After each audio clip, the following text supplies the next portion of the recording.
there, it's me, SHANiA, and I'm back again with another video. SHANiA, SHANiA. If you're new to this channel, my name is SHANiA, and on this channel I have loads of sewing tutorials. Some of the tutorials are from things that I've made from scratch, from fabric to finish, and some of the tutorials are of garments that I've upcycled and refashioned. So check it out. In order to make this blouse, there are 4 basic steps that we need to, I had to think about it. There are 4 basic steps that we need to follow in order to get her done. So the 4 basic steps are: 1, we need to make the body. Then we need to make the drawstring and the casing. 3rd, we need to make the sleeves. And then finally, we need to put the body together with the sleeves to have our final blouse. So it's pretty simple, it's pretty basic. But if you have any questions along the way, feel free to hit me up on Instagram. Like, I kid you not, like, I'm legit on Instagram every single day. So just send me a DM and I'll see what I can do to help you out, all right? Let's get into it. Okay, so I'm taking a sweater that I want to use for the top of my shirt, or for the body of my shirt, and I'm just folding it in half, and then I am going to fold it up to just about where the armpit is and cut straight across so that I can have like a nice clean line. Then I'm taking a tube top that I made in a previous tutorial and I'm lining it on top of my sweater fabric. And I'm just measuring the distance from the bottom of my tube top, and I'm basically just measuring so that I can create a straight line going straight across. And I measured, I want to say, I think it was like 2.5 inches all the way across, and then I cut it and then I opened it, and my tube now looks like this, or my sweater now looks like this. The top was a little uneven, so I just took my ruler and drew a line so that I would know where to cut to have a more even top part of my fabric. So the next thing I wanted to do was I wanted to hem the bottom part of the tube, and then I wanted to just go over the top part of the tube with my serger. Now, if you don't have a serger, you can always just use the zigzag setting on your machine with the shortest stitch length. And here's just a demonstration of how I hemmed the bottom part of the tube. Okay, so now I'm placing my tube top on my fabric again, just this time to get a better sense of how wide I want my sweater fabric to be. And I'm just going to leave about a 1/2 inch space on both sides of my tube top and then draw a straight line. And then I'm going to pin down on each side, and then I'm going to cut along the lines. So for now, I'm only going to serge one side of the tube. That way I can go ahead and add elastic stabilizer to the top later on. Okay, so now in order to use the elastic as a stabilizer for the neckline, I'm just going to pin my elastic to the edge of my fabric, and I'm placing the elastic just below the serge part of the fabric, and I'm just going to put it in my machine, and I'm going to flip the serge part of the fabric over the elastic, and I'm going to use a zigzag stitch to sew the fabric over the elastic. And I'm not pulling the elastic at all. I'm going to keep it nice and flat because this is what will create the stabilized effect.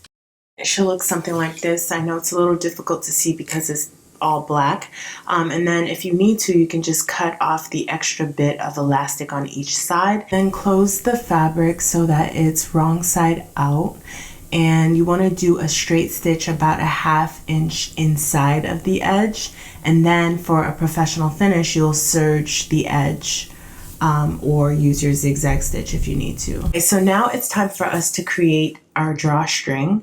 Since I had extra scrap fabric left over from the original sweater, I'm going to use the scrap to create the casing for the drawstring. And then on my scrap fabric, I am making a column that is about 2 inches wide. And then you want to cut out the column so that you have a strip of fabric that looks something like this. Now, in order to figure out how long your strip of fabric needs to be, you're going to take a ruler and you're going to measure about 1 inch underneath the top part of your tube, and then just make a mark. So then you want to take your strip of fabric and you want to line it up to where you place the mark, and then you're just going to cut off the excess fabric. Then you're going to basically serge all around the strip of fabric so that you have clean edges. Your fabric should look like this now that it's serged. And now we want to put this casing on the center of our tube top. So in order to find the center, you want to connect the 2 side seams so that they're now in the middle of the fabric. And then you're going to line up the middle of your casing fabric to the edge of your tube top. So now you want to pin down one side of the casing to your fabric, and it should look something like this. So when you readjust your tube so that the side seams are actually on the side, you'll see that the casing is lined up accurately in the middle. So this next step is optional, but I just figured it's a helpful way to easily bring the drawstring through the casing. So I'm basically taking a strip of string, some yarn that I have in my apartment, and I am just kind of laying it underneath the casing as if it were the actual strings that I'm going to use for my top. And once I finish laying it underneath the casing, I'm going to just flip the casing over the string and try to make sure that both sides of the string are on both sides of the casing. And then I'm going to pin it down on the other side of the casing. I hope this makes sense. If it doesn't, feel free to leave a comment below. Then what you want to do is you want to take your fabric to the machine and you want to sew a straight line down the middle of the casing. And then you're going to sew down the left side of the casing and then the right side of the casing so that it's fully connected to the fabric. So to make the drawstring, I cut a strip of fabric that is about 54 inches long and then 1.5 inches wide. You can make it longer if you'd like. And here on the screen, this is just a demonstration on how to fold the strip of fabric in order to create the drawstring. So you're basically folding both ends into the middle and then you're folding it in half, and then you're just going to stitch along the outer edge. It's also very helpful to pin the drawstring as you go to just kind of help keep the fabric in place, and then you can go ahead and stitch along the open edge. So when you're done, the drawstring should look something like this. And what we're going to do is we're going to tie the drawstring to our yarn that we previously stitched inside of the casing. And we're basically going to pull on the yarn so that we can feed the drawstring through the casing. Now, it took me a while to do this because I was trying to do it with the drawstring on the right side at first, but I realized that flipping it over makes it a bit easier to maneuver, and kind of creating a loop at the top of the casing also made it easier to pull the drawstring through like so. So now let's move on to step 3, which is making the sleeves. So I took some paper and I folded it in half, and I'm just taping it down because it was a little hard to stay in place. So I took a sleeve that fits me well and I lined up the top part of the sleeve to the fold of my paper, and I just traced the bottom of my sleeve from the armpit and I extended the line because I want my sleeve to be longer. And I used my ruler to kind of get a straighter line.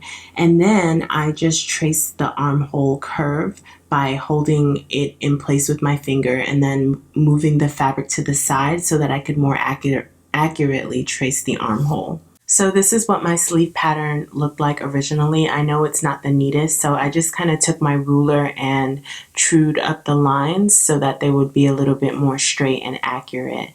And then you want to just cut out the pattern like so. Okay, so now to distinguish between the front and the back of the sleeve, I'm going to find the halfway point of 1/2 of the sleeve pattern and make a mark.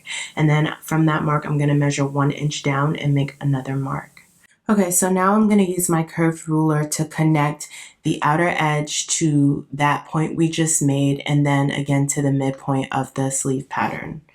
And once I've done that, I'm just going to go ahead and round out that pointy tip. Then I'm just going to go ahead and label the parts of the sleeve, the back versus the front. And the front is the part that has that lower curve.